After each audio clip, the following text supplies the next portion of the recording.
You find yourself in Africa, land of unique wildlife, home to a great variety of cultures and languages, and, first and foremost, host to the world's largest hot desert, the Sahara. It's daytime, and you are thirsty for some water and shade. You've been walking for days, trying to find one of those precious-looking oases. You feel you're near, but the horizon just keeps stretching and stretching. Your mind is tired, and your body is feeling all the heat. It's like you've eaten a full plate of hot pepper and then some more, judging by how much you're sweating. And when I say hot, think 100 degrees Fahrenheit hot, on average. No wonder this is happening. After all, you find yourself in the world's biggest hot desert. Now I say hot desert since the biggest deserted landscapes are actually the cold ones, located in Antarctica and the Arctic. I see Antarctica's frozen desert is more or less the size of 1 million LAXs. Yep, the Los Angeles International Airport. The Arctic desert is just a bit smaller than that. Now, in case you don't know, the Sahara Desert is located in northern Africa, stretching from the Atlantic Ocean all the way over to the Red Sea. It occupies an area large enough to place approximately 100,000 Disney World theme parks side by side. According to scientists, its boundaries are expanding. Deserts usually form in the subtropics because of what's called Hadley circulation. The air rises at the equator and descends into the subtropics. This circulation of air has a drying effect, which helps the formation of desert landscapes. Since the 1920s, the Sahara is considered to have expanded by over 10%. How is this happening? Well, let's start from the beginning. You probably know the Sahara Desert as one of the most inhospitable places on Earth today. Just FYI, for a place to be considered a desert, it has to receive less than 4 inches of rain per year. Due to the very small precipitation index, deserts are usually dry and arid places. There is little humidity in the air, and daytime temperatures can go as high as 130 degrees Fahrenheit. Usually, there isn't that much animal and plant life because of the lack of water. But in the Sahara's case, it wasn't always like that. It may be difficult to imagine northern Africa without the tons of sand it has today.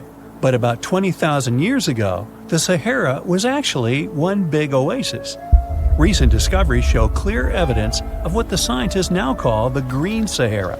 In the mid-1800s, a German explorer crossing the Sahara encountered some paintings and engravings that nomad artists had left behind.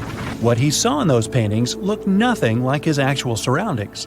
Instead of an arid landscape with only camels and desert vegetation, the rock paintings depicted jungle animals like giraffes and hippos.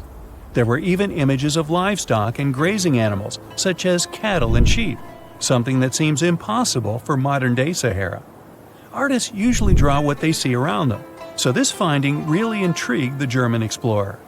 The drawings were so detailed that the artists must have had close contact with those animals. You can find this rock art spread out in the northern part of the African continent, from western Sahara to Saudi Arabia. Geologists soon took a keen interest in this and found the first clues to what this could mean. They have been able to confirm that, in fact, northern Africa was once much wetter. They found evidence from nearby deep-sea sediment off the coast of Mauritania. Sampled cores of underwater sand and mud, known as Saharan dust flux, show geologists that, indeed, a green Sahara was possible. The more dust is blowing off of the desert and into the bottom of the ocean, the drier the climate in the region. The sediment cores show that there was much less dust, only half as much, coming off northern Africa during the humid period. This period has to do with Earth's natural cycles. Normally, the Earth rotates at a tilt of 23.5 degrees, but this angle is not consistent and changes over time. Earth's tilt is responsible for the amount of sunlight each hemisphere receives. It affects several ecosystem functions on the planet. During the time of the Green Sahara, the Earth received between 4 and 8% more sunlight than it does today. So when the Earth tilted about 20,000 years ago, the northern hemisphere received more direct sunlight, which affected humidity levels in the region. As the northern hemisphere got warmer, this affected monsoon activity, more specifically the West African monsoon. Monsoons are wind systems that affect a region's rainfall index and humidity levels. As a part of the globe gets warmer, it allows for more air to rise. It combines with the wind to draw moisture up into the atmosphere. Little by little, northern Africa also became wetter. The increased moisture made the Sahara so wet that there were actual bodies of water in the region. As vegetation grew, the plants held onto moisture better than bare sand could. There is evidence of natural basins throughout the Sahara and lakes so big they would fit all of the U.S.'s Great Lakes inside of them. Archaeologists uncovered evidence of vibrant societies in what are now arid areas. It looks like ancient cultures were able to take full advantage of the African humid period. According to researchers, the human population peaked across the Sahara about 9,000 years ago. There are traces of fireplaces, hunting tools, fishhooks, and even mounds of fish bones. Records show that there have been over 230 green periods over the span of 8 million years. Solar radiation is always changing due to natural orbital cycles. That's why Earth will most certainly see another green Sahara moment. It might be thousands of years from now, but it will happen. The same way the Sahara turns green, it turns yellow again. Let's put it like that. All it takes is a significant axial tilt and a few years of readjusting. However, another phenomenon is calling the attention of scientists now. Recent studies by the National Science Foundation from the University of Maryland show the Sahara has expanded 10% over the past 90 years. This phenomenon is called desertification, which literally means fertile land turning into desert land. The Sahara Desert is now advancing into the semi-arid region of Sahel. In 1950, this region was home to 31 million people. Today, its population is over 100 million people. This rapid population growth has largely contributed to the Sahara's expansion. Farmers that were once nomads began settling down. Land usage grew more intense, aiding in weakening the soil. The demand for food has caused an overcropping of the land, so even more of it is turning into the desert now. The study also shows that natural climate cycles can affect rainfall in the Sahara and the Sahel. Scientists affirm that all deserts fluctuate, not only the Sahara. A desert's boundary may expand in the dry winter and contract during the wetter summer. South of the Sahara lies the Chad Basin. It is a natural body of water that now serves as an indicator of the Sahara's expansion. The Chad Basin is located in the region where the Sahara is advancing southward. An atmospheric and ocean expert from the University of Maryland explains that rainfall has reduced greatly in the entire region.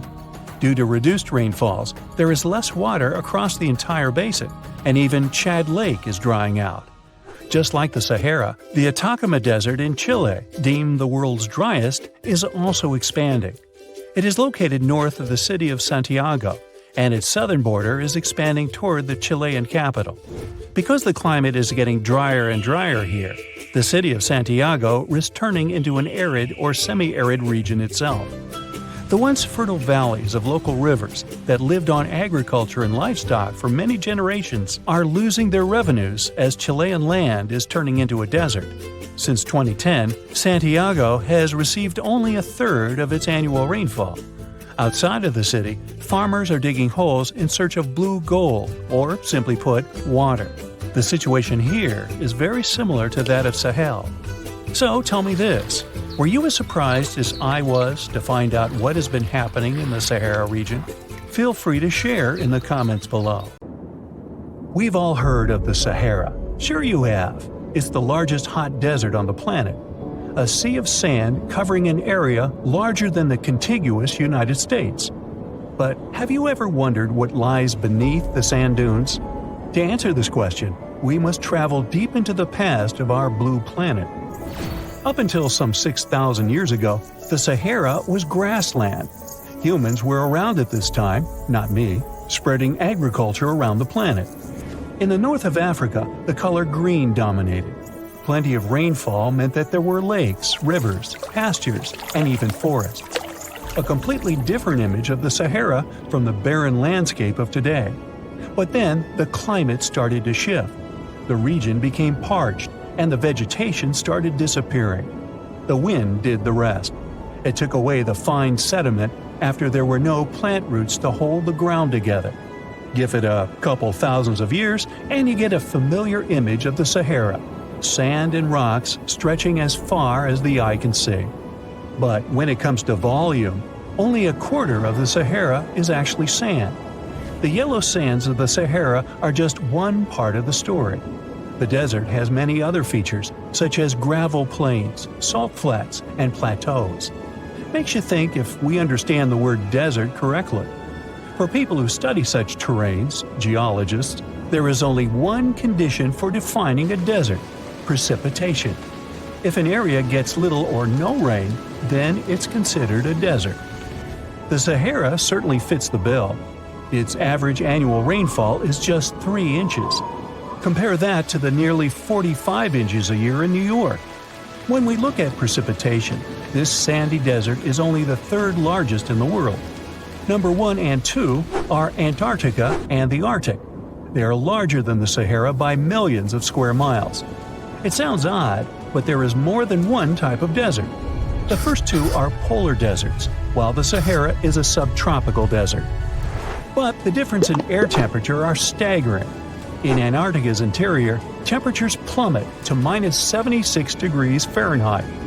Compare that to the highest temperature on record in the Sahara of 136 degrees Fahrenheit.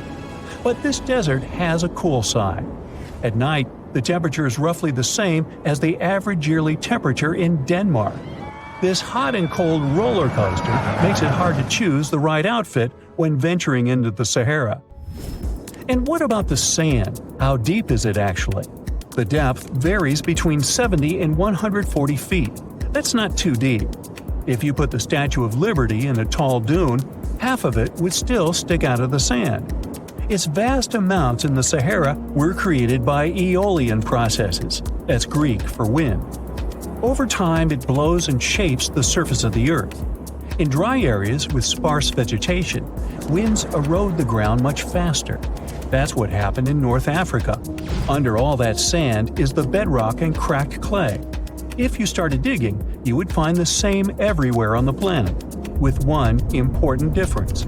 There is some type of soil covering the bedrock. This is not the case in the Sahara. Because of the arid climate and a lack of vegetation, sand covers the ground below. Over the course of thousands of years, a lot of interesting finds ended up in the desert sand. For example, there are petrified tree trunks. These are essentially preserved prehistoric trees. They date back to the time when the region was lush green. In some places, the trees of this fossilized forest are at least 65 feet tall. The wood is so well preserved that you can still see the texture and knots. There are even fossilized pine cones. In 1992, scientists found glass fragments in eastern Sahara. These canary yellow glass shards were scattered across hundreds of miles. They didn't belong to an ancient civilization, although ancient Egyptians used them to make jewelry. In fact, the breastplate of King Tut had a beautiful scarab beetle centerpiece made from this desert glass. For a long time, scientists were puzzled about the true origins of these fragments. They finally concluded that the glass was around 29 million years old. It is an impact tape. If that sounds like it has something to do with the word impact, you are correct. These rocks are formed when a meteorite hits the surface of the Earth. This generates a lot of heat. Scientists estimate that the temperature needed to melt this mineral was close to 3,000 degrees Fahrenheit. Apart from the regular fine-grained sand, we also have melted sand in the Sahara. But the desert conceals other unlikely artifacts. Shark teeth are a common find in Morocco, which sits in the western part of the Sahara. What are the fossilized teeth of these marine predators doing in the middle of the desert? This part of the world looked entirely different millions of years ago.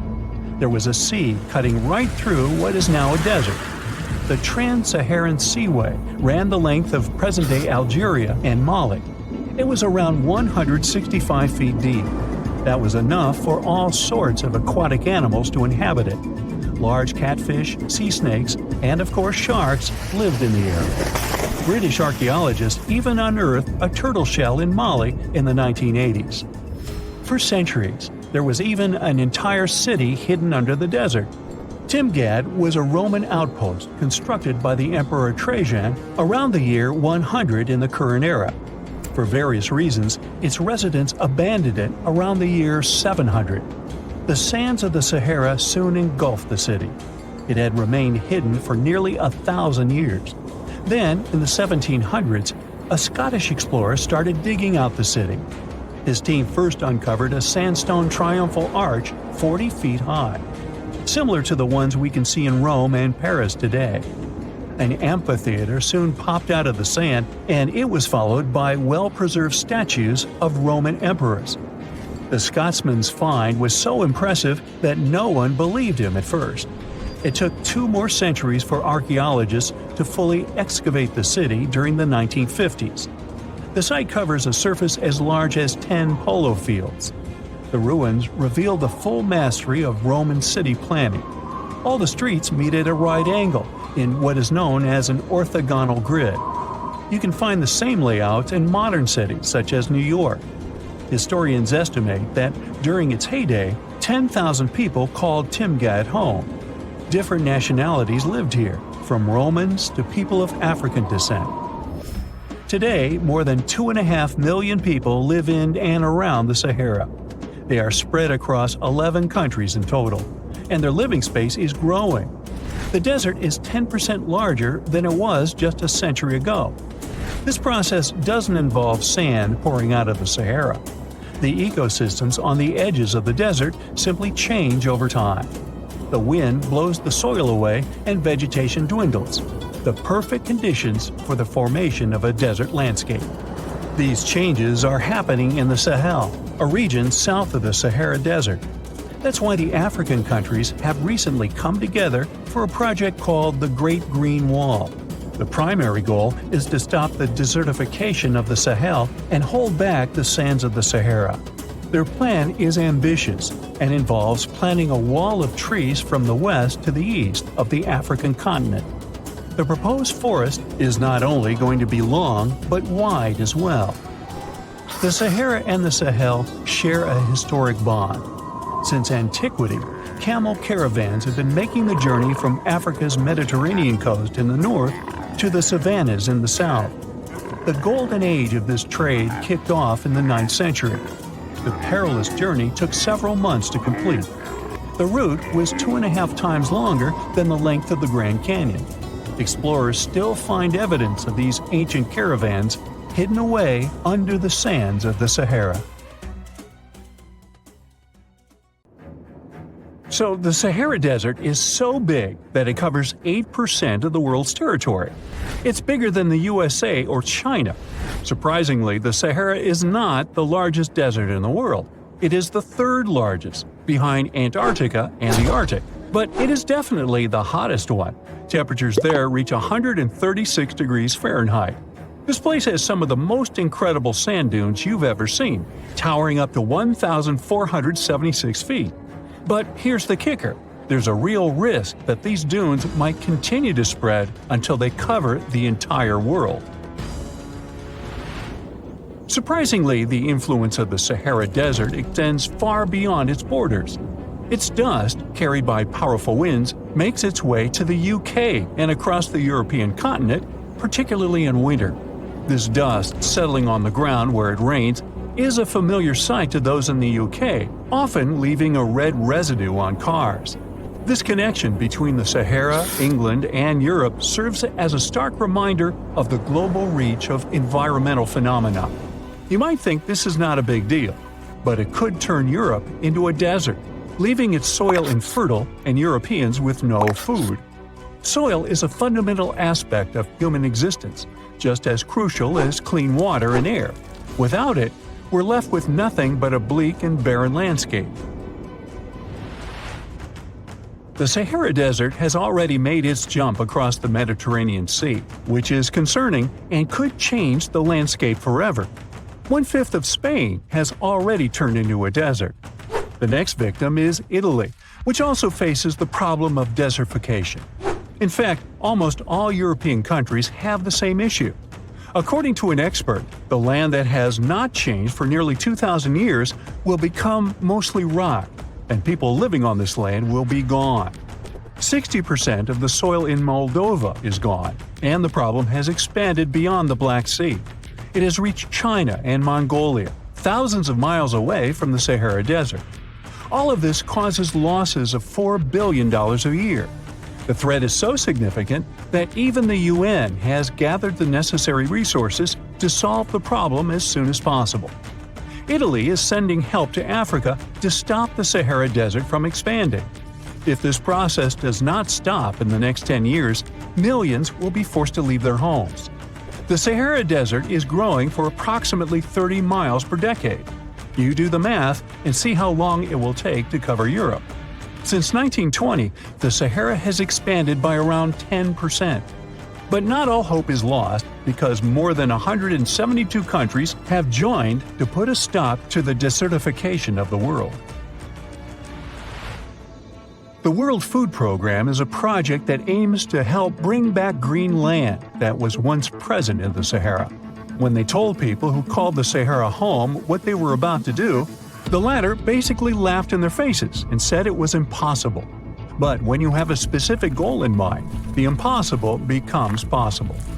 If we traveled back around 5,000 years into the past, we would see a beautiful forest with lush green trees and grass. Africa's climate has been changing for 21,000 years, from fantastic greenery to uninhabitable deserts. This has to do with Earth's rotation and the monsoons that bring water to this dry continent. But with the help of scientists and some clever tricks, we can bring the greenery back and stop the Sahara in its tracks. The Senegal River serves as a border between the Sahara Desert, Senegal City, and Mauritania. When you look at this area from space, you'll see how the desert is expanding to Senegal because the vegetation along the riverbank is almost non-existent. Forests can serve as a barrier, stopping the sand from getting blown away and the desert from expanding. An effort to create a great green wall is being made, and how they do it is actually quite impressive. Nothing has been growing in the currently restored area for more than 40 years, making locals find other places to call home. People were thrilled when they saw that the land could be restored. They're very committed and learn to work with the soil and grow food. At the same moment, more than 30,000 hectares have been restored and transformed into lush greenery. The Sahel region is the starting point of desertification, and it is crucial to establish a green wall in that area first. To make this wall is not rocket science, since it only takes a few simple steps. The ground there is baked by the sun and is hard as a block of concrete. If you've ever poured water on concrete, you know that it just flows away. It doesn't stay in one place. So they had to create water-retaining half-moons that would hold the water and make it available to plants. When you learn about how these half-moons work, you might say, how did they not think of that sooner? Actually, this technique is ancient, and it was once implemented in Sahel, but it was lost over time. When the rain falls, the water is collected into the half-moons that are positioned a bit lower than the ground below contour lines. There is also a kind of bank at the end of the shape that prevents water from overflowing. And in the middle, there are plants that are happy because they have plenty of water to thrive. Also, it's essential to grow native plants that are kind of used to harsh conditions, like sorghum and millet. These plants have been surviving there for thousands of years and produce a good amount of biomass, which means the land can be rehabilitated faster and people will have food sooner. The water that will enter the half-moons won't be lost. It will penetrate the ground and top off underground waters. This will ensure the ground that H2O will never run out and that future generations will have usable aqua. This brilliant planting technique is not limited to half-moons. People also create lines and plant various vegetables, such as tomatoes. Next, there are places only for trees, like lemons or oranges. After a long hot day, nothing is better than a freshly made cold lemonade. The trees will also protect the soil, and with some luck, there will be a new forest in the Sahara Desert. The goal is to copy the forest dynamic. Start with small plants and gradually expand to bigger plants that are more useful than the tiny ones. They are aiming to plant more than 10,000 trees. Right now, many people are leaving the Sahara after the rainy season. going to cities, or leaving Africa altogether. At this time of year, villages are like ghost towns. Only animals can be found there. Most people are gone. I mean, who would blame them? Nobody wants to live in the sand where nothing grows. Luckily, with all this new, old technology being developed, many people are slowly but surely returning to their land and starting to work in agriculture. The best thing is that there are no brutal winters, so plants grow 12 months a year, and people can always have food. People are becoming more social because now everybody stays in their villages and doesn't travel much. If this project works out, Africa will be saved, and the world won't turn into a giant desert. There's a ship drifting somewhere in the ocean without a crew. The last time someone saw it was over 50 years ago. Its story reminds of that of the Flying Dutchman, a ship that's bound to sail forever and bring disaster to whoever sees it at sea. At least the legend says so. Unlike the Flying Dutchman, the SS Bay Chimo was definitely real and built for a German company in Hamburg and began as an ordinary cargo ship. It was trading supplies between Hamburg and Sweden in the Baltic Sea starting from 1914.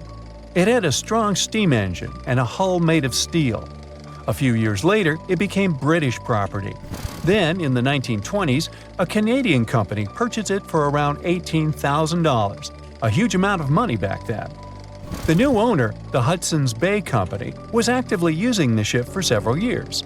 They would often send it on voyages from its home port in Scotland to Siberia, Alaska, the Yukon, and the Northwest Territories. It also passed through the Panama Canal and even the Suez Canal, with fur pelts for sale on board. Sometimes it would also transport passengers. It had completed 9 successful voyages before this strip of good luck came to an end. Starting from the 1930s, SS Bay Chimo would have trouble with ice and storms. When it first got trapped in ice in October of 1931, some of the crew managed to escape to Alaska. 15 of 22 sailors decided to stay with their vessel and try to save it. They had furs and other valuable cargo worth around $58,000 aboard. The company sent them supplies to survive the winter. They set camp near the ship out of the hatches, tarpaulins, and other materials, and offloaded the cargo. At the end of November, a blizzard rushed through the area, and it seemed like it had taken the ship with it. The ice platform had survived, but the ship broke free. Some of the crew members were sure it had sunk. But soon after, they heard from one of the locals who had spotted their ship around 45 miles away from their camp. The crew moved on with their lives, and the ship started its journey as a runaway vessel. People would spot SS Bay Chimo once a year or so, all the way until 1965. It was mostly spotted off the coast of Alaska. A man going to Nome with his sled dog, along with prospectors, explorers, and treasure hunters, all claimed to have seen SS Bay Chimo. Someone tried to board it and take it to port, but ended up stranded on it for days because of horrible weather. Others got luckier and managed to take a whaleboat, some furniture, and other valuables from the vessel. Those who got close to the ship saw that it was damaged and missing the propeller. Still, it stayed afloat without a crew for at least 38 years and became the longest sailing ghost ship in history. In 2006, the Alaskan authorities started a project to solve the mystery of this ghost ship of the Arctic and finally find SS Bay Chimo, either still above or below the water. So far, the project has not been a success. SS Bay Chimo remains one of the estimated 4,000 ships that have disappeared off Alaskan shores. If the legend of the 17th century isn't lying, this ghost ship could be sailing somewhere along the Flying Dutchman. It belonged to the Dutch East India Company. Its captain managed to do the impossible for that time and sailed from Holland to Indonesia in only 3 months. They said he was flying over the sea, and some evil tongues explained that he had made a deal with evil forces to achieve that. Once the ship was sailing back home, its captain and crew disappeared without a trace. There are many versions of what happened to it. One of the first ones said it had tried to enter port at the Cape of Good Hope, got in a terrible storm, and sank as there was no captain to save it. Another legend says the captain had refused to obey the skies to let the ship sink during the storm. A scary life form then struck the boat and the crew, and it was condemned to forever wander without rest. Many sailors claim to have spotted the wandering Dutchman. The Duke of York, who was to become King of England, mentioned having seen it in Australian waters. Right after spotting the ship, the man who saw it first fell from the top of the mast and didn't survive. There were more encounters with this legendary ship up to the middle of the 20th century. Ships would nearly collide with it as the Flying Dutchman jumped out of the blue. Scientists have a more logical explanation for this mystery: Fata Morgana, not to be confused with Hakuna Matata. Now, when you're out at sea on a hot day and the air is all wavy, it feels like when you look at the road on a scorching summer day. That's because of something called atmospheric refraction. When light passes through different layers of air with different temperatures and densities, it bends and twists. Sometimes, under certain conditions, this bending of light can create really bizarre optical illusions over the ocean, like sightings of the Flying Dutchman. The Fata Morgana phenomenon can make distant objects appear distorted, stretched, or even lifted above the horizon. So you can see a ship far away, but because of the way the light is bending, it will look like it's floating above the water or even disappearing and reappearing. A Fata Morgana is most commonly seen in polar regions, especially over large sheets of ice that have a uniform low temperature. But you can see it anywhere, even in deserts and over lakes on hot days. The first stories about ghost ships go all the way back to ancient Greek and Roman mythology. One of the most famous ghost ships in history is the Mary Celeste.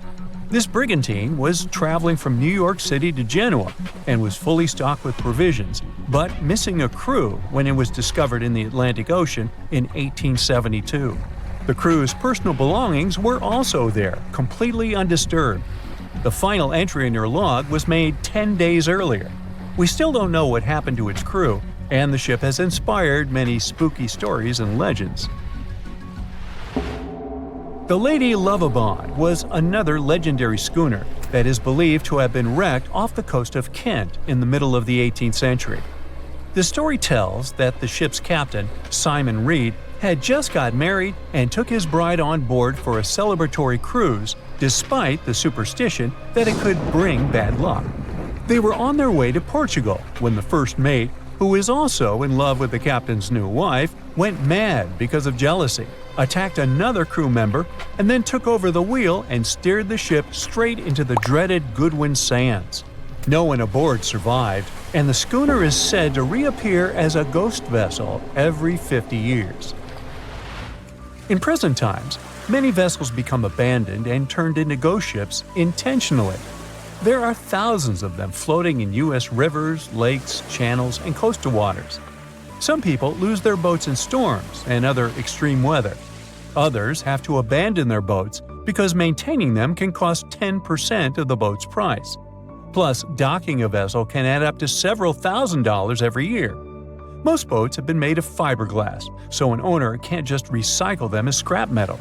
So, once they want to get rid of it, they often tie it to a dock and sneak away, or leave it floating far away from the shore, or just try to sink it. When ghost ships sink in shallow waters, they can cause damage to coral reefs, mangroves, marshlands, oyster habitats, and wetlands. Plus, they can collide with unsuspecting regular ships and cause real trouble. So, don't do that. Enough said.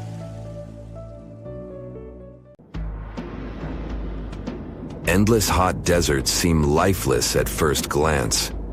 But among these sands, you can meet dangerous and sometimes creepy creatures.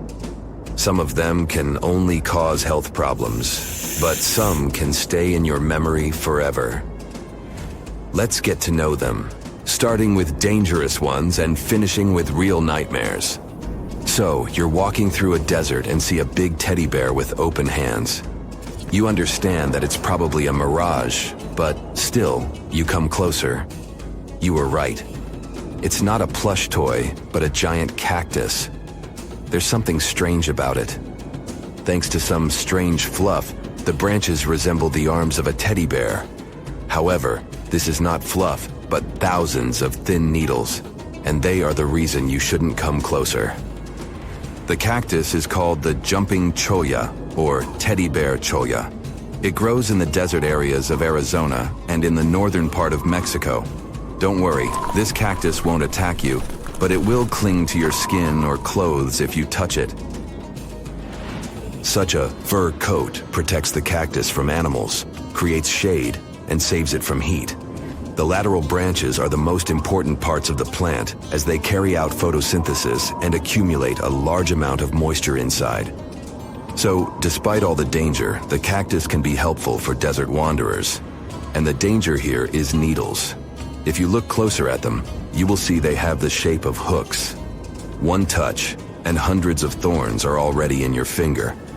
It's pretty difficult to get rid of them, and the needles cause unpleasant, painful sensations. But the coolest thing about this cactus is the way it reproduces.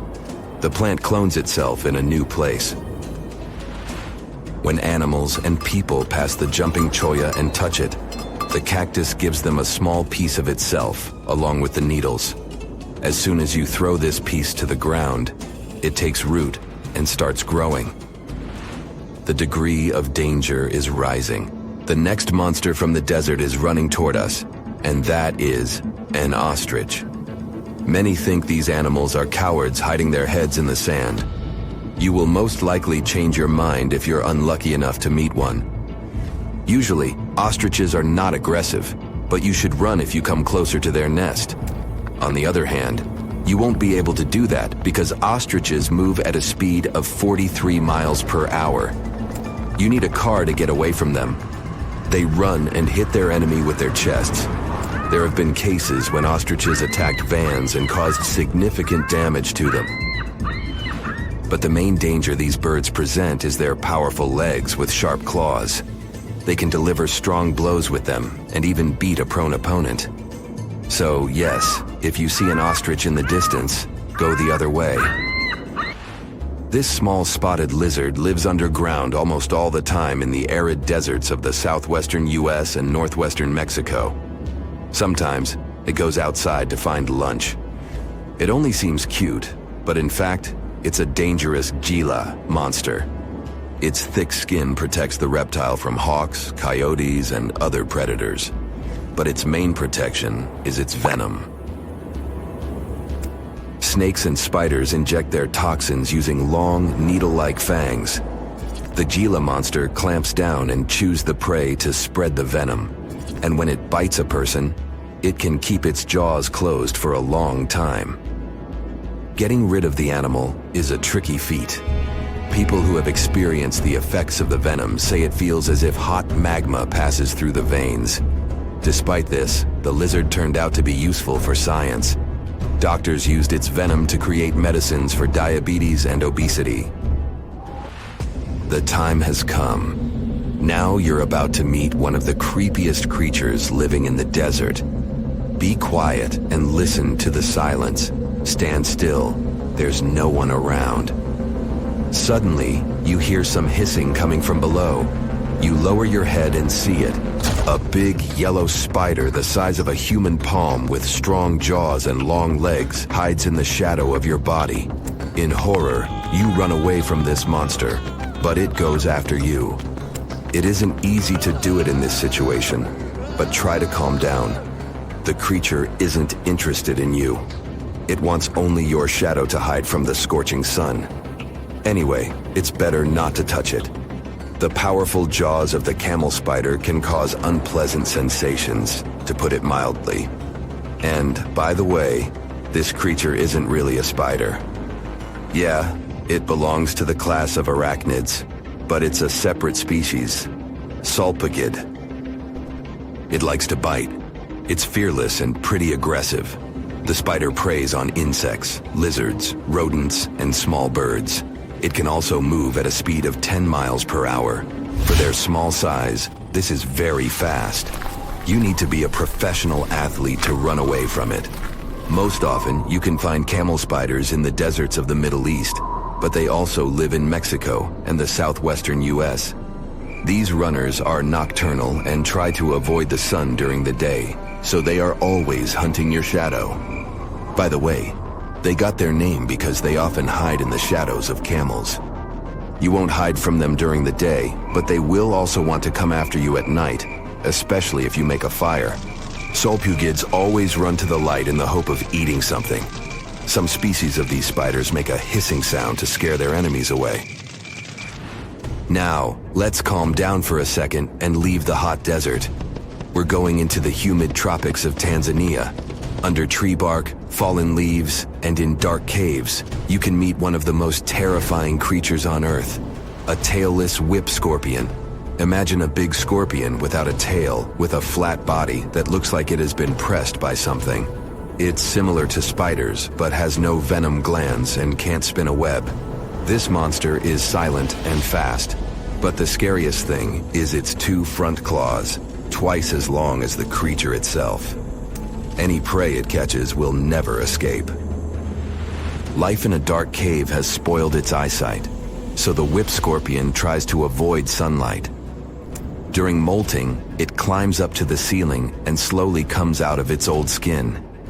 Imagine directing your flashlight there and seeing small cocoons out of which pale spiders with excessively long legs crawl.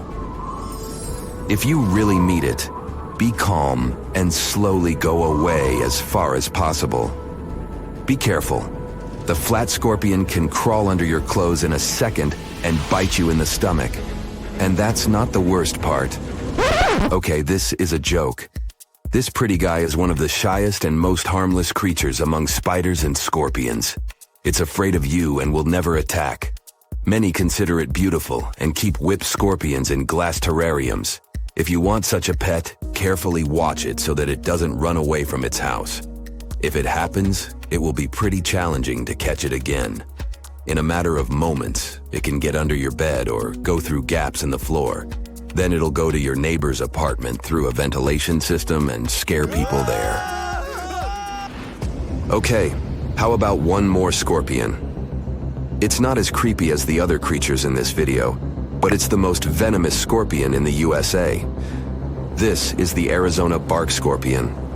The problem is that you can see it in the desert, in your home, or in the yard.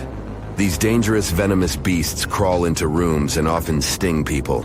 One time is enough to cause pain, similar to a bee sting, but someone with an allergy may experience paralysis, breathing problems, and other health issues. Under the burning sun, among the sand dunes, somewhere in the Sahara Desert, you're walking in search of an ancient treasure.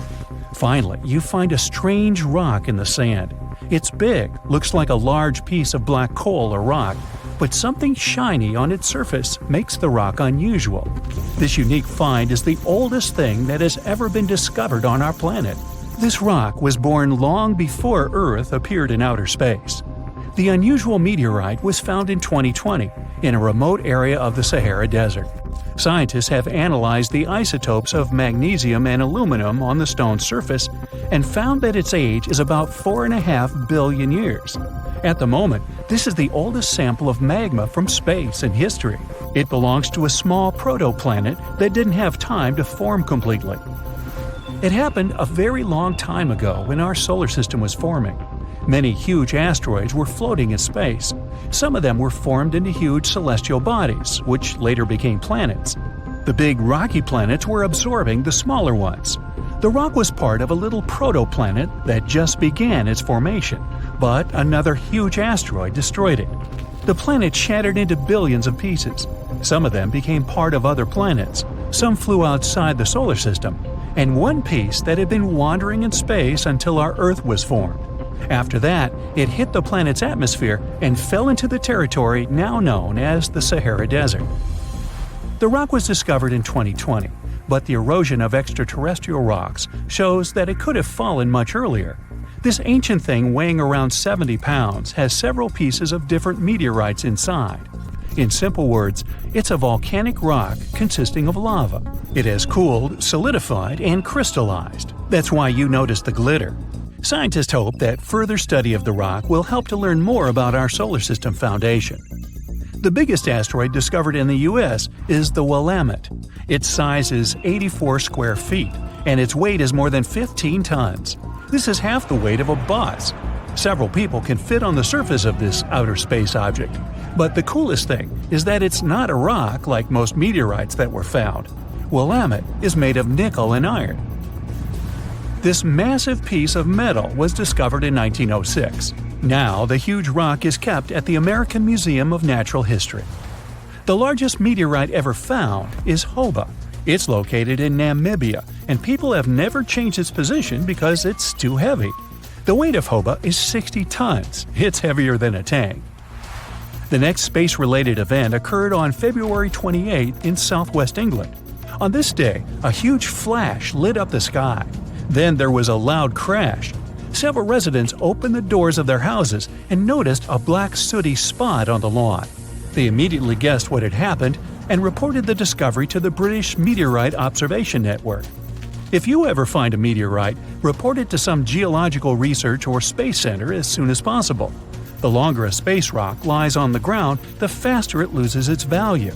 Rain, dust, snow, wind, scorching sun, all these factors damage the surface of the meteorite. It makes it difficult to study the celestial object. The meteorite found in England looks like coal, but it's way softer and more fragile. It most likely used to contain frozen water. The rock is part of a huge asteroid that plowed through outer space when our solar system hadn't fully formed yet. They found a unique combination of minerals inside the rock. It can help scientists learn more about the origins of the solar system and life on Earth. Now we're heading to Germany, to the small town of Nördlingen. A huge ancient meteorite's hidden here. It's very difficult to notice it unless you know the secret of this town. You're walking along the cozy little streets and looking at the buildings with beautiful architecture. You spend the whole day there and don't find anything that reminds you of a meteorite. To solve the mystery, you need to get out of town. So you climb a high hill and see that the city is located inside a pit. For a long time, locals were sure the house was located in the crater of an extinct volcano. If you look at the houses from a certain angle, you may notice an unusual shining coming from them.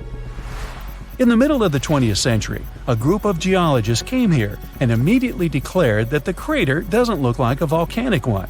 The town was built on a huge crater left by a meteorite. The huge celestial body fell here about 15 million years ago. It was so hot that the carbon bubbles inside instantly turned into small diamonds. When people were building this city, they didn't know they were using expensive stones, since the diamonds were hardly visible. The locals never attached importance to the fact that the city walls shine unusually in the sun. Now they believe this place was built from diamonds that had fallen from the sky. Our next stop is in the UK again. This time the rocks are of an earthly origin. The famous Stonehenge. People place circles of rocks here in a certain order. Everyone knows about this archaeological monument, but no one knows the reason for its creation for certain. Another construction built out of mysterious rocks was discovered just 2 miles away. It's called Superhenge. It's bigger, heavier, and takes up more space. Each plate here is 15 feet, which is about the height of 2 floors. Once, the stone stood vertically and formed a huge semicircle. But someone pushed the stones over about 4,500 years ago. It was a college prank. No, not really. That's why they couldn't be detected for a long time. Scientists still can't solve the mystery of Superhenge, but they believe the standing vertical stones were part of some huge monument. Some other amazing rocks are located in the south of Costa Rica. There are big ones, the size of a human, and there are smaller ones, the size of bowling balls. And they all have a perfectly round shape. These giant rocky spheres were created by people. It must have taken years of polishing using stone tools to get the perfect round shape. These balls are incredibly heavy, but can easily roll like a basketball. All the rocks are of a different age. Some of them were created about 2,500 years ago. Most of them are made of molten volcanic magma. Until now, scientists don't know for what purpose these stones were used. They were found in different parts of Costa Rica, near big cities. It's possible that ancient civilizations installed them specifically to show the greatness of local kings. Also, many experts believe the rocks were used as a tool for studying astronomy. The people who knew their purpose of the rocks had disappeared, and the history of the stones was lost along with them. Let's finish our journey with the coolest archaeological find. You're walking through the desert of Peru and climbing a low hill. You look down and notice the surface of the hill is covered with strange lines. You walk far away and see a huge cat on the hill. Such a drawing is called a geoglyph. Its length is around 120 feet, which is about half the size of a Boeing commercial jet. Archaeologists discovered the giant cat in 2020 and found out that it had been created somewhere between 200 and 100 BCE. This huge drawing is part of a mysterious group of different pictures. In addition to the cat, there are other animals, plants, and fantastic figures. All of them were found in the desert of Peru. The kitten was found by chance. Archaeologists didn't see it at first because natural erosion on the hillside had almost erased the silhouette. Strange things occur in the cold waters of Antarctica. One of these things happened to a ship called Jenny. It was a small schooner whose history began in 1822. The boat and its crew set sail and disappeared a year later. For 18 years, the ship was considered sunk. People forgot about it, but in 1840, the vessel reminded the world of itself. That year, the whaling ship Hope sailed through the Drake Channel in Antarctica. The crew members noticed a ship among icebergs. It was the schooner Jenny. It was floating slowly in the dark, with no signs of life. The captain of the Hope, Mr. Brighton, gave the order to approach the mysterious vessel. They thought it was some creepy ghost ship, but as they came closer, they noticed crew members on the deck. The sailors of the Hope called out to them, but received no answer. This time, it became clear that something terrible had happened to the Jenny. When Brighton boarded, he realized that the Jenny crew members weren't missing. They were here. Frozen people stood like statues. Brighton went down to the lower deck and found the captain. He was sitting frozen at the table, holding a pen. Brighton looked at the logbook. The last record was made on May 4th, 1823. The captain wrote that he was the only living member of the crew. They spent 71 days without food. It seemed that the ship got lost in the sea because its captain went off course or sailed into an iceberg, but no one knew for sure. After that, nobody ever saw the Jenny again. According to rumors, the crew of the Hope abandoned the frozen ship and left it to drift in the cold waters. According to other rumors, this whole story is fiction. The story of the Jenny was described in a German magazine in the middle of the 19th century. Still, there was no further evidence of the ship's existence. Already in our time, Cambridge University decided to explore the case of the Jenny. The researchers discovered that one of the crew members of the Hope, who didn't disclose his name, told someone the legend of the frozen ship. Someone shared the story with another guy, and it was published in a German magazine called Globus. And that's all. There was no other evidence. One of the most famous ghost ships was the Mary Celeste, and there's no doubt about its existence. The history of this vessel was documented in court. People wrote about it in newspapers, but the most exciting thing is that the ship continued to be used even after 10 people disappeared from its deck. The history of the Mary Celeste began in Canada in 1861.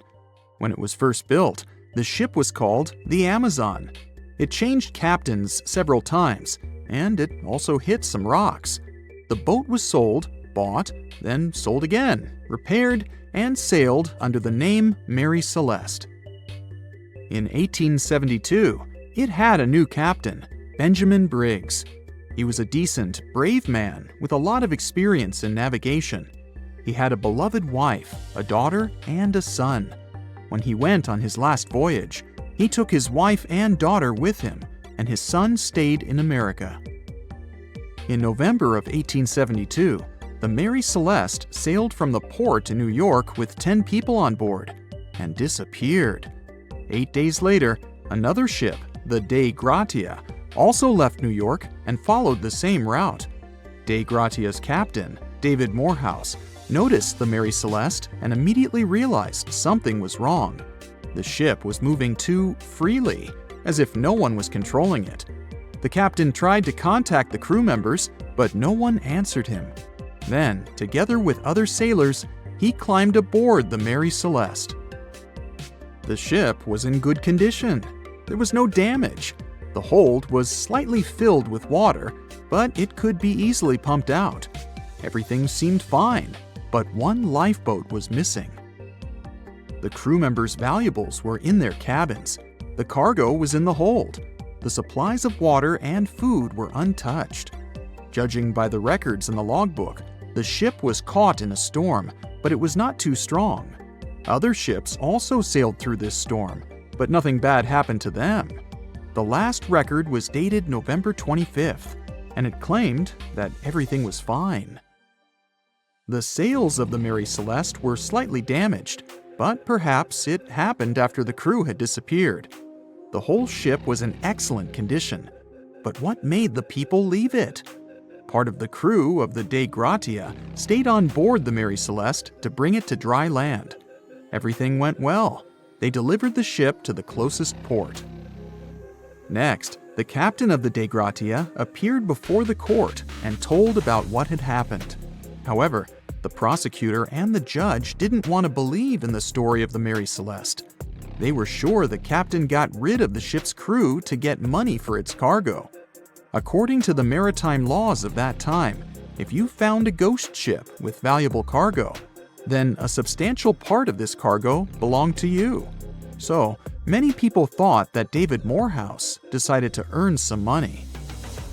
This version seemed to be more valid than the one about the mysterious disappearance of 10 people. Fortunately, no one accused the captain of committing a crime. They thanked him for his service and gave him a monetary reward. However, his reputation was damaged, which greatly affected his career, as many believed he attacked the crew of the Mary Celeste. But even after this terrible case, trial, and investigation, the story was not over. The Mary Celeste was still an expensive and efficient vessel. It sailed several times, but then one captain crashed it into the reefs to get insurance. The court revealed this deception and accused the captain of intentional property damage. The story of the Mary Celeste became famous all over the world. People began to build their theories, realistic and not. Someone believed the ship had sailed through the Bermuda Triangle, but this version was quickly refuted, as the route of the Mary Celeste passed thousands of miles away from the Bermuda region. Did the Kraken or another giant monster attack the ship? Nope. Since the boat was found in almost perfect condition, there were no signs of a struggle. One of the most popular versions was that the crew of the Mary Celeste stole some valuable cargo and sailed to Spain on the rescue boat. However, those who knew Captain Benjamin Briggs said he was a good, honest man. Besides, he had a son in New York, and Briggs would never leave him. A more thorough investigation revealed that a series of accidental circumstances could have caused the disappearance of the ship's crew. Before its last voyage, the vessel delivered coal. Perhaps the pump intended for pumping water got clogged with coal after that. And when the ship got into a storm, the hold filled with water and the pump broke. The captain couldn't understand the amount of water because numerous barrels in the cargo hold blocked the view. Benjamin Briggs assumed it was dangerous to stay on the ship during a storm, so he evacuated with the passengers on a lifeboat. Perhaps they were close to land and decided to sail there, but the storm intensified and overturned the boat. Also, one record in the log journal said that the chronometer was faulty.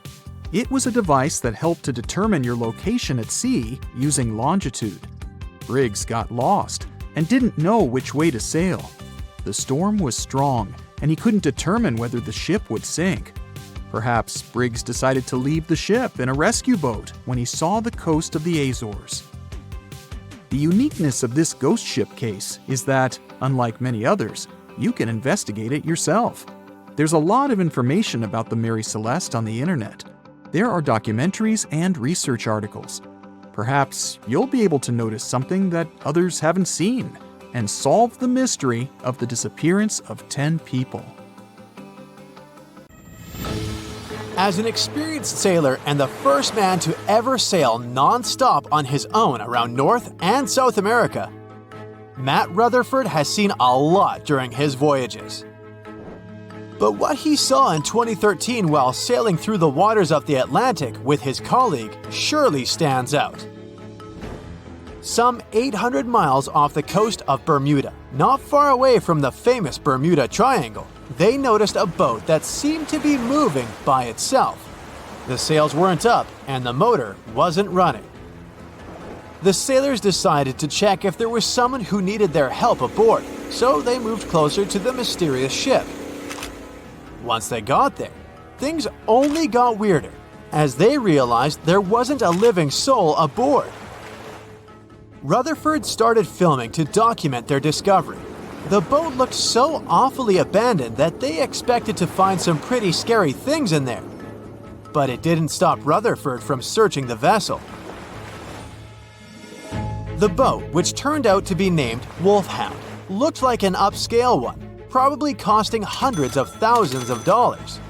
It was pretty weird to find it floating by itself in the middle of the ocean. It seemed like whoever abandoned it was leaving in a rush. There were clothes and other personal belongings all over the main cabin. Some parts of the ceiling had fallen and some drawers had popped open. The brave sailors decided to tow the ghost ship back to Bermuda. It wasn't easy because Wolfhound was bigger and heavier than their boat. After days at sea, the crew was running low on fuel and asked a passing freighter to stop and give them some gas. They kept pulling Wolfhound until the tow line got wrapped around the rudder and they realized they could get stranded in the Bermuda Triangle. So they had to abandon the ship. What really happened and how Wolfhound ended up in the middle of the ocean will probably remain a mystery.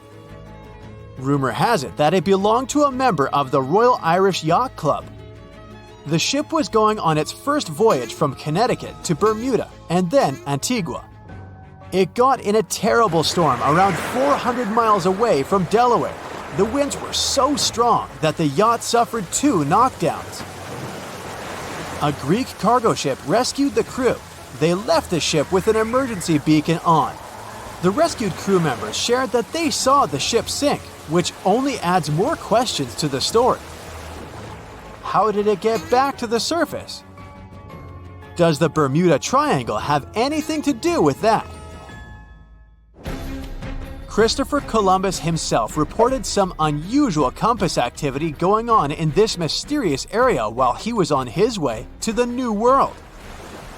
Despite the stories of more than 50 ships and 20 planes disappearing in the area, it remains one of the most heavily traveled shipping routes in the world. Some skeptics believe that this fact solves the Bermuda Triangle mystery. It could make sense because the busier the area, the more accidents happen there. But then again, it's not the number of disappearances that makes the place so mysterious. It's the lack of explanation and wreckage lost for good. The first ever confirmed ship to vanish in the Bermuda Triangle was the USS Pickering. In 1800, it departed from the US on its way to the West Indies. The ship sailed into the Bermuda Triangle along with its 90-man crew. No one ever heard anything from them ever since. The popular explanation is that the ship was taken out by a storm. But because no one found any wreckage, we'll never know for sure. The largest ship that has ever disappeared in this mysterious area was the USS Cyclops. In March 1918, carrying a crew of 306 people, the USS Cyclops left Barbados and headed home to Baltimore. The ship passed through the Bermuda Triangle on its journey and vanished into thin air, or rather, water. The Cyclops never sent any distress signal and disappeared without any explanation or trace. The Bermuda Triangle isn't the only place in the world where ships go missing or mysteriously resurface. One of the most famous ghost ship stories would be of SS Beijimo. The large cargo steamer was built in Sweden. On October 1st, 1931, it got caught in pack ice. The crew decided to wait it out and managed to break free after a couple of days, only to get trapped again in less than a week. This time, they didn't manage to make it out. A rescue team went by air to save 22 of the crew members. 15 other members stayed in a wooden shelter they built not far away from the ship. Their plan was to wait out the winter and get back aboard. At the end of November, a strong blizzard was rushing through the area. When it was over, Beijimo seemed to have gone away with the storm. The captain decided it must have broken and sunk, but a few days later, a local hunter informed them that he had seen the ship around 45 miles away from their camp. The crew managed to find the ship and took the most valuable cargo from its hold. They had fears that Beijimo wouldn't live through that rough water, but it did manage to survive after all. Once the ice was gone, it floated away and ended up drifting along the shores of Canada and Alaska. Many people reported seeing the ghost ship in an open sea. Some even tried to board it to save the ship, but the weather didn't allow it to happen. The last time someone saw SS Beijimo was in 1969, 38 years after its crew had left it. It could still be drifting somewhere in the ocean. The story of MV Hoita happened in the South Pacific. The ship was originally a wooden luxury yacht. After serving for 20 years to various owners, it became a merchant ship. In 1959, it set on a trading voyage that was supposed to last around 2 days. When it didn't reach its destination on time, no one was worried at first as things happen in the open waters. After another day, and no distress signals from the Hoita, it was obvious that something serious was going on with it. There were 25 people aboard, and their families wanted to find them. A search and rescue crew worked for 6 days looking for the ship, or at least its wreckage, in an area of nearly 100,000 square miles. That's 1.5 times as big as Florida. Sadly, the mission had come back with no results. It seemed like Hoita had disappeared without a trace. A month later, another merchant ship noticed Hoita drifting in the ocean, miles and miles away from its original route, and none of the crew members or passengers were on board. The cargo had also disappeared. The lifeboats were also gone, so the people must have escaped the ship hoping to save themselves. It turned out that the crew had been trying to get help as they tuned the radio to the International Distress Channel. But the damaged cable didn't let them send the signal any further than 2 miles. It also looked like when they were leaving the ship, the crew took the logbook with them, and we still don't know what exactly happened to Hoita. Family members of those who were on board are still looking for answers. One professor claims it must have been a corroded pipe that leaked and flooded the vessel, but we'll most likely never know for sure. In the Pacific Ocean, near Japan, there is an area nicknamed the Devil's Sea. It's believed to be one of the 12 vile vortices around the Earth. Some people claim that vile vortices have weird things going on in them because the pull of the planet's electromagnetic waves is stronger there than anywhere else. The most famous ship that disappeared in the area was a fishery patrol vessel in 1952. The ship went there to investigate the vessels that went missing previously and disappeared along with 31 crew members. Scientists who don't believe it was a mysterious disappearance blame the underwater volcano eruption for what happened.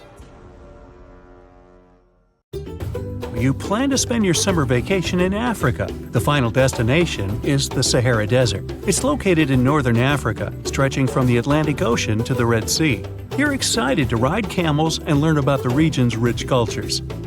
You hop on an extensively long flight, and finally, you are here. you find yourself in the world's biggest hot desert.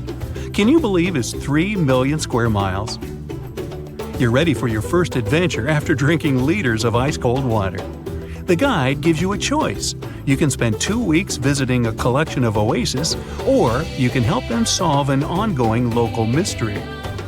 Deep into the desert, near this Algerian town, lies a mystery begging to be solved. A collection of huge, spotted circles in the sand. There are dozens of them, stretching for miles in a straight line. The circles were first identified via Google Earth images several years ago. People have debated them for years, but no one seems to know the answer. The strange thing is that they are so many miles away from any towns, roads, or human activity. The quickest way to discover the truth behind the circles is asking questions. You grab your notebook and set out to talk to locals. Everyone is helpful in this scenario: geographers, anthropologists, elders, and historians. The first person you talk to is a map expert. You need to understand if those circles were authentic or a satellite glitch. You end up interviewing the people who take Google Earth satellite pictures. The circles are really there. They appear in multiple pictures from many years. Then, let's understand why they are there in the first place. After 2 days of interviews, you have your first lead. The circles could be the result of oil activity. Experts explained why this would make sense. Algeria is a rich area for natural resources, so this would be a sensible guess. Usually, to find out if there is anything worth extracting, companies would undertake seismic surveys. Seismic surveys are a way of analyzing the Earth's surface by sending shock waves into the ground. Depending on how these waves bounce back, you'll know what is located there. A special vehicle could have marked the soil that way. So, did we unravel the mystery? Not quite so. As you know, the Sahara Desert is one of the driest areas on the planet. The average high temperatures in summer are over 104 degrees Fahrenheit. To survive there, people need to find ways of accessing water. So, these circles could be a kind of ruin or leftovers from ancient water wells. Again, I'd say this is a sensible guess. Ready for some fact-checking? Some anthropologists agree that these circles could be ancient Foggaras. Foggara is the name of a 2,500-year-old style of irrigation system, usually found in northern Africa. It is also known as a qanat in other places in northern Africa.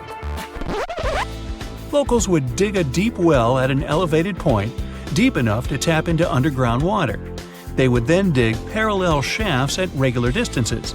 Then they would dig an underground channel that connected the city to the well. Solely with the help of gravity, water would run from the well to the city. This traditional technology provided water for crops, livestock, and humans. Now, let's say these wells made human-made oases possible. Even the closest municipality name was an indication that this could be true. The name Foggara Esaoia is actually named after Foggaras, these ancient wells. Now, this lead was proving to be very accurate. You decide to travel over there to see for yourself. You take a local bus, sit back, and enjoy the ride. The landscape in northern Algeria is filled with ancient-looking towns. You even see ruins of wells along the way, on the outskirts of smaller cities. Opening Google satellite images, you can see the qanat's markings on the ground, a series of holes running down several miles. But as soon as you arrive, you find out you were wrong. Dale Lightfoot, one of the world's leading experts on qanats, said that the circles were definitely not qanats. Even the satellite images confirm this difference. Uh-oh, we were so close. Apparently, qanats or foggaras would not run down a straight line. They wouldn't be shaped like circles. Another clue that this wasn't the case was that there were no towns at the end. The circles were really far away from any human activity, and qanats were explicitly built to provide water for human settlements. Well, it sure was a good try. You almost gave up on this mystery when you decided to take one more field trip. It was days of preparation, pick-up cars, food, equipment, all so that the mystery of the Sahara circles could be unraveled. On the first day, you drove over 99 miles into the desert. You were always curious to see what this part of the world looked like. Over there, you see nothing but mustard yellow dunes. The night sky is pretty decent though. You can see the entire Milky Way with your own eyes. You set up camp and sleep under a canopy of stars. The next day, tension grows. There's no cell reception. Oh dear. But thankfully, you added the coordinates of the circles to your Google map. And surprise, the offline mode works out there. You follow the coordinates, but it leads you astray. You start to get nervous, thinking this was all in vain. But you and the team get into the car and drive a few more miles past the coordinates on your phone. After a very bumpy ride, you can't believe your eyes. There it is, an enormous crater dug on the sand, surrounded by 12 smaller holes. From up high, it looks like a clock, without the pointers, of course. On the ground, they're very faint, so faint you almost miss them. Searching the area, you notice all the holes had something similar: metal wires, thin wires that you can pull from the ground. They're buried deep, so you start digging. An object starts to reveal itself. Uh-oh, it looks like old dynamite. This certainly surprises you. Better stop digging to avoid any accidents. At the end of the survey, you feel satisfied, but still curious. What could all this dynamite mean? And who put it there? What comes next is the turning point of your adventure. Walking back to the car, you see something shining on the ground. You approach the item with curiosity. It's round and rusty and looks like a sardine can. What's that doing here? Could this give you more clues about the circle's mystery? Just in case, you pick it up and put it in the car. Back in the city, the puzzle pieces start to reveal the story behind the Sahara circles. You bring photos and the sardine can and show them to local experts. They analyze your material and give you an intriguing verdict. As it turns out, guess number 1 was the closest one to the truth. So, what happened to the first guess? Why do we need to keep digging deeper? Well, because it was only half right.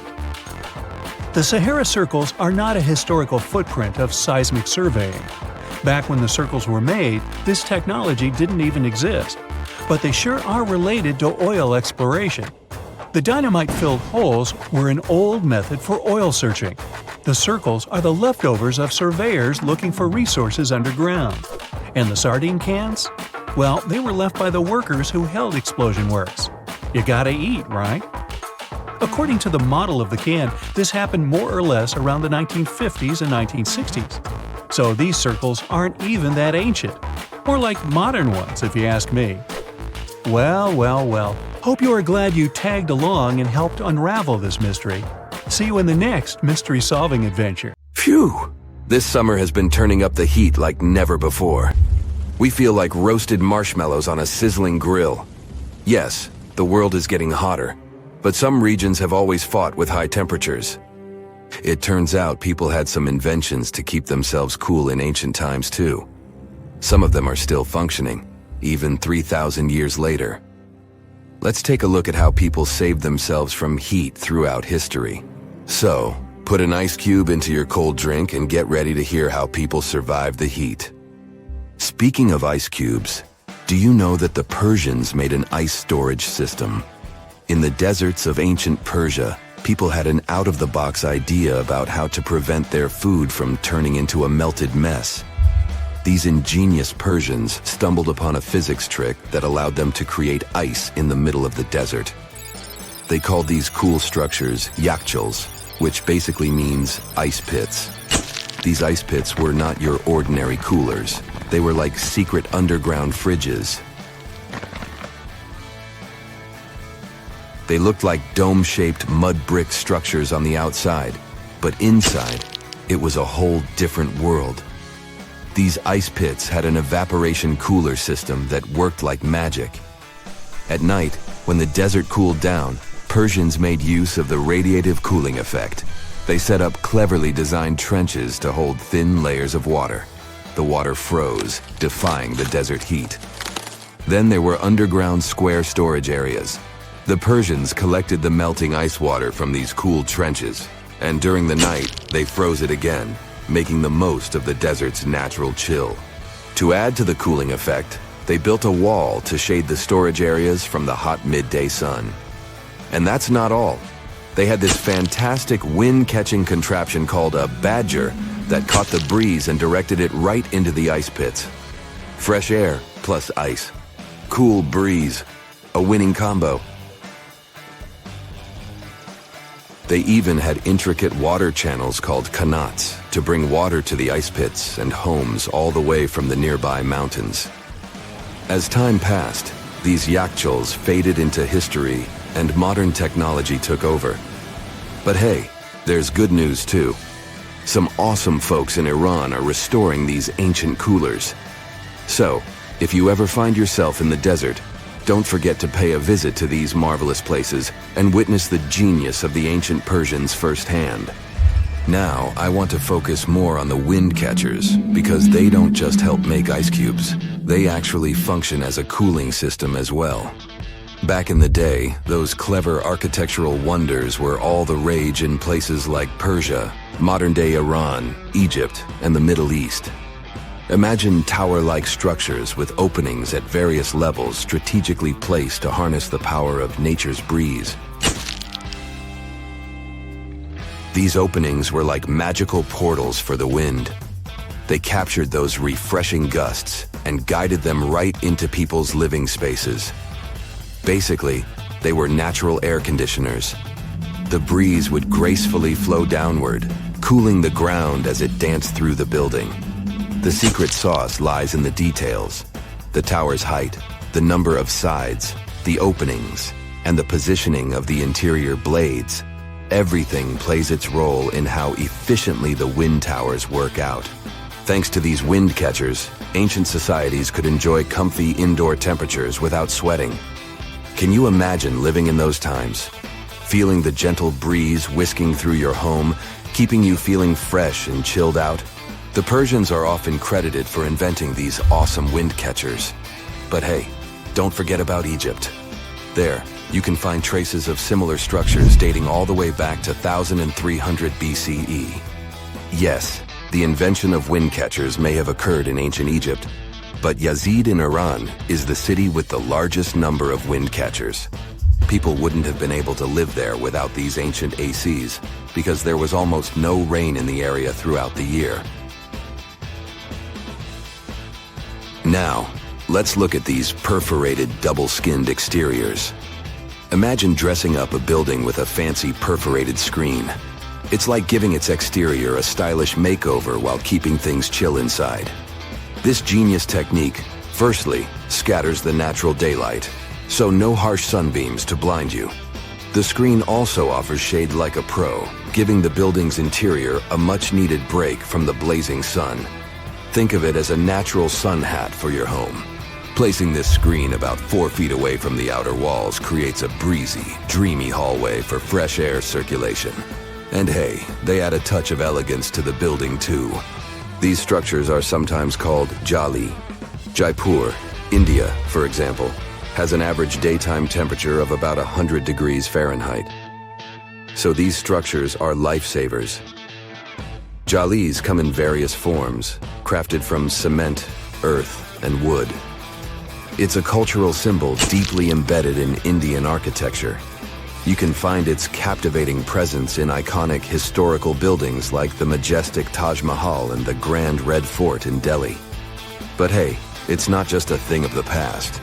It's still rocking modern architecture scenes, and its charm has sparked creativity in artists and designers worldwide. It adorns the building's exterior, its cross-section showing a larger opening on the outside and a smaller one on the inside. This is where the Venturi effect steps in to show off its physics prowess.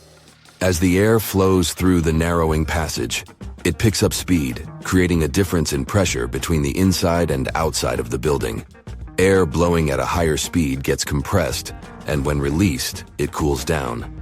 Mashrabia is a wooden lattice or screen used in the Middle East and North Africa. These decorative wonders are like window blinds, but they do more than just look pretty. They're smart too. They give privacy, shading you from the sun, and let fresh air and light in. Some people also add clay pots filled with water, sand, or damp straw to their designs. As hot air breezes through the holes, it also passes through the pot's porous surface. The moisture inside evaporates, cooling the air.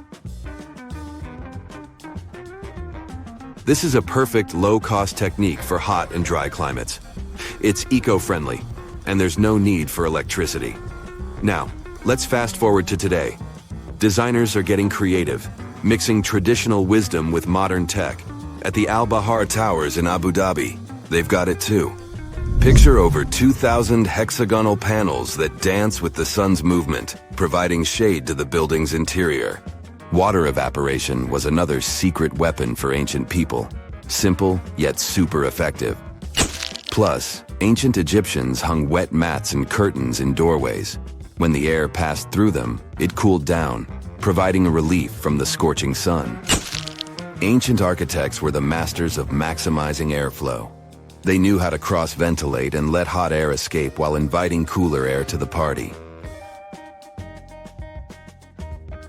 Speaking of ancient Rome, bathhouses were the place to be back then. It was like a community hub. People gathered to chat about politics, play sports, and, of course, take a relaxing dip. The frigidarium was the cool spot in Roman baths. After a steamy soak in the caldarium, Romans dashed to this giant pool to chill out.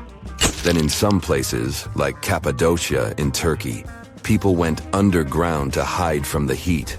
They carved cozy dwellings in volcanic rock, harnessing the Earth's natural cooling powers.